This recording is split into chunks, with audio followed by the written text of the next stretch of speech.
So I want to talk a little bit about loving people. And again, I'm not talking romantically.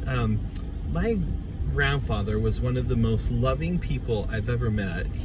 My brother pointed out, he was very gruff, but he was also incredibly loving. And I've never really met anyone else who could pull off that unique combination, but it was remarkable the way he did it. At any rate, my grandfather, and this is kind of a cliche, but he never met a stranger. Like anyone he met, he would start talking to and he'd get to know about them. And often his family didn't even know, but he had friends all over the place, people that he'd known a long time or people short time, but he always made friends with people.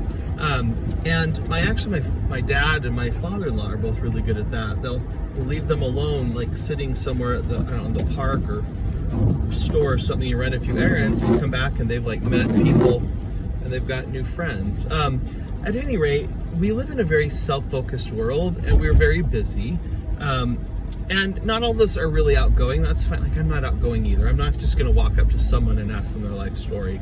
And I kind of don't want people to do that to me. That being said, one of the best ways you can learn to start loving people, let me pause on that thought too. I know a lot of people who say they love humanity. I love humanity, or I love this group of people or that group of people. And when you though talk to them, you find out really quickly they're often really not that nice people, and they don't seem to be very loving. It's a lot easier to love an abstract, large group of people than it is to love actual, real individuals.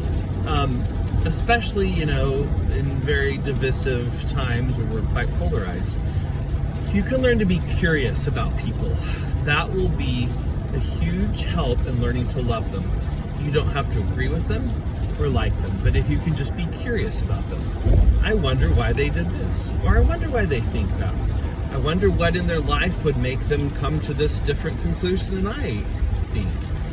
And if you can start learning to be curious about people, whether that's asking them literal questions like my grandfather or my dad, my father-in-law, or just trying to understand them better, you'll find that you love people more and more. And that's great because people are everywhere. So if you can learn to love people, you will always love someone and you will feel love in return, which is a really happy and wonderful way to live. So anyway, quick little simple thing. Be curious about people, try to learn to love them individually, and then also try to kind of come see the good in humanity. It's very popular to be cynical and talk about how terrible people are and the world would be better without people, blah, blah, blah.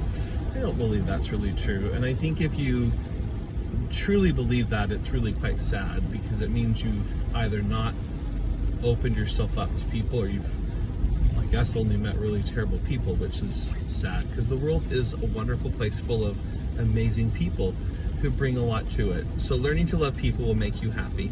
Of course, as always, I love you and I hope you're well.